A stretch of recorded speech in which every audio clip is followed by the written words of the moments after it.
اور فرمایا اس کے قیام کی جگہ یعنی اس کے باپ کی پشت یا ماں کا رحم یا زمین پر جہاں وہ ٹھہرے گا، اور سپردگی کی جگہ یعنی جہاں اس کا مکان یا اس کی قبر بنے گی، اللہ تعالیٰ اس کو بھی جانتا ہے، اس کا بھی رب کریم نے بندوبست کیا ہے، اور یہ سب کچھ روشن کتاب میں مذکور ہے۔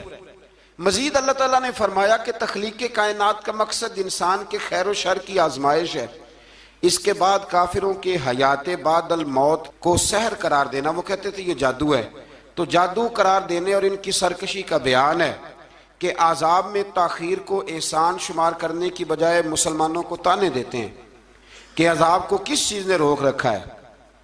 آگے چل کے انسان کی خود غرضی کو بیان کیا اللہ تعالیٰ نے، فرمایا کہ اللہ تعالیٰ کسی انسان کو کوئی نعمت عطا کرتا ہے تو وہ اس پر شکر گزار نہیں ہوتا، لیکن اگر نعمت چھن جانے پر تو پھر نا امید اور ناشکرا ہو جاتا ہے۔ ملی تھی تو پھر اس نے شکر ادا، چلی گئی تو بڑے شکوے کر رہا ہے۔ اسی طرح اگر مصیبت کے بعد کوئی نعمت ملے تو انسان اتراتا ہے، شیخی بھکارتا ہے، البتہ جو ہر حال میں صابر شاکر رہے اور عمل صالح کرے تو ان کے لیے بخشش ہے اور بڑا اجر ہے۔ اللہ تعالیٰ نے اپنے نبی پاک صلی اللہ علیہ وسلم کو تسلی کے لیے فرمایا کہ کفار طرح طرح کی فرمائشیں کرتے ہیں، کہتے ہیں کہ آپ پر کوئی خزانہ کیوں نازل نہیں کیا گیا، آپ اور آپ کے صحابہ غربت میں وقت گزارتے ہیں تو معاذ اللہ یہ وہ طعنہ دیتے تھے کہ کوئی خزانہ کیوں نہیں نازل کیا گیا، اور آپ کی تائید کے لیے فرشتہ کیوں نہ اترا۔ آپ اس پر تنگ دل نہ ہوں، آپ کا کام تو صرف لوگوں کو عذاب الہی سے ڈرانا ہے۔ اس صورت میں بھی قرآن کریم کے کلام الہی ہونے کا انکار کرنے والوں کو چیلنج دیا گیا ہے کہ اپنے تمام حمیتیوں کو ملا لو اور قرآن پاک جیسی 10 صورتیں بنا کے دکھاؤ، لیکن بنا سکتے؟ آیت نمبر 15 میں ارشاد فرمایا کہ دنیا اور اس کی زینت کے طلبگاروں کو ان کے اعمال کا اجر اسی دنیا میں مل جائے گا، لیکن آخرت میں پھر ان کا کوئی حصہ نہیں ہوگا، اجر آخرت کے اعتبار سے ان کے اعمال باطل ہو جائیں گے۔ آیت نمبر 17 میں قرآن کی حقانیت کا انکار کرنے والوں کے لیے نار جہنم کی وعید کا ذکر ہے، اور قرآن کے اللہ کی جانب سے حق ہونے اور بغیر کسی شک کے اس پر ایمان لانے کا ذکر ہے۔ اس کے بعد اللہ تعالیٰ پر جھوٹ باندھنے والوں اور اللہ کے رستے سے روکنے والوں کا ذکر کیا گیا کہ قیامت کے دن ان پر گواہ پیش ہوں گے کہ یہ اپنے رب پر جھوٹ باندھتے تھے، اور ان پر اللہ کی لعنت، ان کے لیے دوہرے عذاب اور آخرت میں ان کی یقینی ناکامی کا ذکر ہے۔ یہاں ایک بات آپ سے بھی عرض کروں، ہم بھی کئی دفعہ نا بھولے پن میں کہہ دیتے اللہ نے یہ بھی تو فرمایا نا جی قرآن میں، تو جب تک آپ پڑھ نہیں لیتے یا سن نہیں لیتے تب تک یہ جملہ بولنے کی ضرورت ہے۔ اسی طرح نبی پاک علیہ السلام نے فرمایا جس نے مجھ پر جھوٹ باندھا، جھوٹی حدیث بیان کی، وہ میں نے کہا ہی نہیں تھا، اور اس نے جھوٹی حدیث بیان کی، تو حضور فرماتے اس نے حدیث نہیں سنائی بلکہ اپنا جہنم کے اندر مکان بنا لیا ہے۔ تو قرآن و سنت کے معاملے میں جس چیز کا علم نہ ہو، جس کی پوری خبر نہ ہو، آپ اس کے حوالے سے کوئی بات کر سکتے؟ احتیاط کریں، بہت احتیاط کریں۔ آیت نمبر 23 میں بتایا کہ جو ایمان لائے اور جنہوں نے نیک کام کیے اور اپنے رب کے حضور عاجزی کی تو یہ لوگ ہمیشہ جنت میں رہیں گے۔ مزید فرمایا کہ مومن اور کافر کی مثال ایسی ہے جیسے اندھا اور بینا، مومن گویا دیکھنے والا ہے اور کافر گویا اندھا ہے اور بہرا اور سننے کی صلاحیت رکھنے والا۔ آیت نمبر 25 سے 23 تک میں پھر حضرت نوح علیہ السلام اور ان کی قوم کے حالات بیان ہوئے کہ نوح علیہ السلام نے جب اپنی قوم کو توحید کی دعوت دی اور انکار پر عذاب الہی سے ڈرایا تو قوم کے سرداروں نے ان سے کہا، بھلا کیا کہا؟ کہنے لگے آپ تو ہم جیسے بشر ہیں، تو ہماری طرح ہی ہیں آپ، اور آپ کے پیروکار پسماندہ یعنی غریب لوگ ہیں اور کم عقل لوگ ہیں، ہماری رائے میں آپ کو معاذ اللہ ہم پر کوئی فضیلت حاصل نہیں، بلکہ معاذ اللہ ثم معاذ اللہ۔ کہنے لگے آپ تو جھوٹے ہیں، اللہ کے نبی کو کہہ رہے ہیں معاذ اللہ، استغفر اللہ۔ نوح علیہ السلام نے جواب دیا کہ میں اپنے رب کی جانب سے واضح دلیل رکھتا ہوں اور اس نے مجھے رحمت سے نوازا ہے، لیکن تم میرے مقام کو سمجھنے کی صلاحیت نہیں رکھتے، تم اتنی صلاحیت رکھتے نہیں ہو۔ اور پھر ارشاد فرمایا کہ میں تم سے دعوت حق کے صلے میں کسی اجر کا طلبگار نہیں ہوں اور نہ ہی میں اہل ایمان کو اپنے پاس سے دھتکارنے والا ہوں، اور میں نے یہ دعویٰ بھی نہیں کیا کہ میرے پاس اللہ کے خزانے ہیں، اور نہ میں از خود غیب جاننے والا ہوں، اور نہ ہی میں یہ کہتا ہوں کہ میں فرشتہ ہوں، نہ میں یہ کہتا ہوں کہ جن لوگوں کو تم اپنی نظروں میں حقیر جانتے ہو اللہ انہیں خیر سے نہیں نوازے گا۔ فرمایا یہ ٹھیک ہے کہ اللہ بشروں میں سے رسول بناتا ہے، پر جسے بناتا ہے پھر اسے بڑی شانیں عطا فرماتا ہے۔ پہلے دن سے انسان کا یہ مسئلہ ہے، پہلے دن سے انسان کا یہ مسئلہ ہے کہ وہ کہتا ہے میں انسان سے ہدایت حاصل کروں، لیکن رب نے بھی قانون بنایا ہے کہ اللہ تبارک و تعالیٰ بندے پر ہی وحی فرماتا ہے، فرشتوں اور جنوں کو اللہ نے اس منصب کے لیے منتخب نہیں فرمایا۔ قوم نوح نے کہا کہ آپ نے ہم سے بہت بحث کی معاذ اللہ، پس جس عذاب سے آپ ہمیں ڈرا رہے ہیں وہ لے آئیے۔ تو نوح علیہ السلام نے کہا کہ اللہ چاہے گا تو تم پر عذاب بھی آ جائے گا۔ آیت نمبر 37 سے 47 میں بتایا کہ اللہ تعالیٰ کی طرف سے نوح علیہ السلام کو حکم ہوا کہ ہماری نگرانی میں اور ہماری وحی کے مطابق آپ کشتی بنائیے، اور ظالموں کے بارے میں ہم سے کوئی بات نہ کریں۔ حضرت نوح کی خواہش تھی کہ یا اللہ انہیں بھی معاف کر دے، فرمایا یہ ظالم ہے تو میرے نبی ان کے بارے میں مجھ سے کوئی بات نہ کریں، وہ ضرور غرق ہو جائیں گے۔ پھر وہ کشتی بنانے لگے، اور جب ان کی قوم کے سردار ان کے پاس سے گزرتے تو ان کا مذاق اڑاتے۔ یہ آپ کیا کر رہے ہیں؟ آج بھی وزیر مشیر بڑے بڑے لوگ اللہ ماشاءاللہ دینداروں کا مذاق اڑاتے نہیں؟ اڑاتے ہیں کہ نہیں اڑاتے مذاق؟ یہ کن کا طریقہ ہے؟ یہ تو قرآن مجید کہہ رہا ہے کہ حضرت نوح کی قوم جو کافر تھی ان کا طریقہ ہے اہل ایمان کا مذاق اڑانا۔ تو وہ مذاق اڑانے لگے۔ نوح علیہ السلام نے کہا کہ وہ وقت آنے والا ہے کہ جب تمہارا مذاق اڑایا جائے گا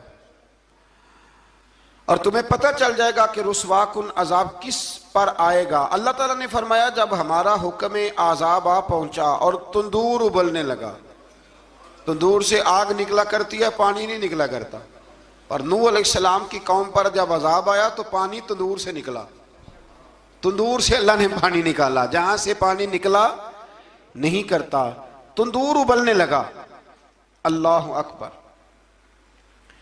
تو اللہ تبارک و تعالیٰ نے فرمایا تو ہم نے نوح علیہ السلام سے کہا کہ آپ خود اور اپنے گھر والوں کے ساتھ اس کشتی میں سوار ہو جائیں اور اہل ایمان کو بھی سوار کر لیں، اور ہر چیز کے جوڑے یعنی نر اور مادہ کو سوار کر لیں، اور ان کے ساتھ ایمان والے بہت کم تھے۔ حضرت نوح علیہ السلام دعائیں پڑھتے ہوئے سوار ہو گئے۔ پھر کیا ہوا؟ کشتی انہیں پہاڑوں جیسی موجوں میں لے جا رہی تھی کہ نوح علیہ السلام الگ کھڑے ہوئے اپنے بیٹے سے فرمانے لگے، بیٹے ہمارے ساتھ کشتی میں سوار ہو جا اور کافروں کے ساتھ نہ رہو۔ اس نے یعنی نوح علیہ السلام کے بیٹے نے کہا کہ میں آپ کے ساتھ نہیں بیٹھوں گا، ابھی کوئی پہاڑ آئے گا تو میں پہاڑ کی پناہ لے لوں گا۔ اگر کسی نیک آدمی کا بیٹا کبھی غلط نکل آئے تو اس کا مطلب یہ نہیں کہ اس نے تربیت ٹھیک نہیں کی، ہاں یہ اعتراض چھوڑ دیں، اس لیے کہ نوح علیہ السلام کا بیٹا کافر ہو گیا، اور جب سیلاب نظر آیا تو اس سے کہا کہ آجا سوار ہو جا، تو کہنے لگا میں نہیں بیٹھوں گا، میں تو کسی پہاڑ کی پناہ لے لوں گا اور میں اس کے اندر چھپ جاؤں گا اور وہ پہاڑ مجھے پانی سے بچا لے گا۔ نوح علیہ السلام نے کہا آج اللہ کے حکم کے سوا کوئی بچانے والا نہیں ہے سوائے اس کے جس پر اللہ رحم فرمائے۔ پھر ان دونوں کے درمیان موج حائل ہو گئی، ایسے ایک موج اٹھی اور حضرت نوح کا بیٹا ڈوب گیا۔ اور جب حضرت نوح کا بیٹا ڈوبا اللہ کی طرف سے حکم ہوا اے زمین اپنا پانی نگل لے، اے آسمان تھم جا، پانی خوش ہو گیا، اللہ کا فیصلہ نافذ ہو گیا اور کشتی کوہ جودی پر ٹھہر گئی۔ نوح علیہ السلام نے اللہ سے التجا کی کیا میرے پروردگار میرا بیٹا اور میرے اہل سے ہے اور تیرا وعدہ سچا ہے کہ تو میرے اہل کو بچا لے گا۔ اللہ نے فرمایا نوح وہ آپ کے اہل میں سے ہے ہی نہیں، وہ آپ کے اہل میں سے ہے ہی نہیں، اہل میں سے وہ ہوگا جو آپ کے طریقے پہ چلے گا، جو طریقے پہ نہ چلے وہ نسل میں سے ہے ہی نہیں، وہ ختم ہو گئی بات۔ اللہ اکبر۔ اس کے اعمال ٹھیک نہیں، جس بات کی حقیقت کا آپ کو معلوم نہ ہو اس کے بارے میں سوال نہ کریں۔ تو نوح علیہ السلام نے اللہ تعالیٰ سے اپنی اس اجتہادی خطا پر مغفرت اور رحم کی دعا کی۔ پھر طوفان نوح تھم جانے کے بعد وہ سلامتی کے ساتھ اتر گئے۔ اجتہادی خطا میں نے ایک لفظ بولا ہے، یہ اجتہادی خطا کا مطلب یہ ہے کہ بعض اوقات انبیاء سے ایسی باتیں سرزد ہو جاتی ہیں کہ جو تعلیم امت کے لیے ضروری ہوتی ہیں تاکہ لوگوں کو پتہ چل جائے کہ اللہ کی بارگاہ میں توبہ کیسے کرنی۔ اگر وہ لوگ توبہ نہ کرتے تو ہمیں توبہ کے طریقے سمجھ میں یعنی ان سے اجتہادی خطا ہو گئی، کہنے میں کرنے میں کوئی ایسی بات ہو گئی جو بظاہر اللہ تعالیٰ کی رضا والی، تو فوراً معافی مانگ لیتے تھے. لیکن اب امتی اٹھ کے کہے کہ نبی گناہ گار ہے معاذ اللہ. حضرت آدم نے دعا مانگی تھی نا، ربنا ظلمنا انفسنا، اے اللہ ہم نے اپنی جانوں پر ظلم کیا. انہوں نے کہا تھا تو اگر کوئی بندہ حضرت آدم کو ظالم کہے گا تو کافر ہو جائے گا. تو اگر وہ کہے کہ وہ تو خود کہہ رہے ہیں، ایک بندہ اڑ جاتا ہے کہتے ہیں تو خود کہہ رہے ربنا ظلمنا، تو خدا کے بندے وہ اللہ کے نبی ہیں، وہ رب سے کہہ رہے ہیں، وہ عاجزی کے طور پر کہہ رہے ہیں. کچھ لوگ اڑ جاتے ہیں کہتے ہیں خود حضور نے کہا ہے جی انا بشر مثلکم، میں تمہاری طرح کا بشر ہوں، خود نبی پاک نے کہا ہے. عجیب بیوقوف بندے ہو، نبی کریم تو کہہ سکتے ہیں پر امتی اٹھ کے نہیں کہہ سکتا. اس نے تو کہنا ہے وہ حبیب اللہ ہیں، اس نے تو کہنا ہے وہ قیامت میں شفاعت کرنے والے ہیں. امتی نے تو کہنا ہے وہ سارے نبیوں کے سردار ہیں، وہ امام الانبیاء ہیں. امتی وہ لفظ ادا کرے گا جو اس کے بنتے ہیں. اب کوئی بندہ اٹھ کے کہہ دے، دیکھے نا ایک بہت بڑا عالم تقریر کرتے ہوئے کہے جی میں تو ان پڑھ آدمی ہوں، تو اس کا شاگرد کہے کہ استاد جی قسم اٹھائے ہاں آپ نے تقریر میں کہا نہیں میں ان پڑھ ہوں، آپ تو ان پڑھ ہے. تو یہ بات ادب ہے کہ بے ادبی ہے؟ چلیں اس سے آگے چلتے ہیں، یہ بھی ذرا مشکل سے سمجھ میں آئے گی. ایک اور بات جو جلدی سمجھ میں آ جائے گی. ایم این اے جب اعلان کرتا ہے، تقریر کرتا ہے، الیکشن لڑتا ہے تو کہتا نہیں میں قوم کا خادم ہوں. کہتے ہیں نا کہ میں قوم کا خادم سے آپ کیا کچھ کراتے ہو؟ سارے کام کراتے ہیں نا. خادم کو بندہ یہ بھی کہہ لیتا ہے کہ ذرا جھاڑو دے دے گلی میں، کہتے ہو کہ نہیں کہتے؟ تو اس نے بھی تو سپیکر میں کہا میں خادم ہوں، کہو اس سے کہ جھاڑو دے گلی میں آ کے. پھر پتہ کیا حال ہوگا؟ جھاڑو تو نہیں آئے گا اور ہو سکتا ہے کچھ ہے آ جائے. تو اس لیے اب کوئی بندہ کہے جی انہوں خود کہے، تو ایک کچھ پوری جماعت ہے لوگوں کی جو بات کو سمجھتی نہیں. کہتے ہیں خود کہے میں بشر ہوں، انہوں نے خود کہا میں غیب نہیں جانتا، انہوں نے خود کہا میرے پاس خزانہ کوئی نہیں، انہوں نے خود کہا میرے پاس کوئی شے نہیں. تو اس لیے آپ سمجھیں کسی کے لفظوں پر اگر آپ گرا لگا کے بیٹھیں گے تو پھر اس سے بے ادبی ہوگی.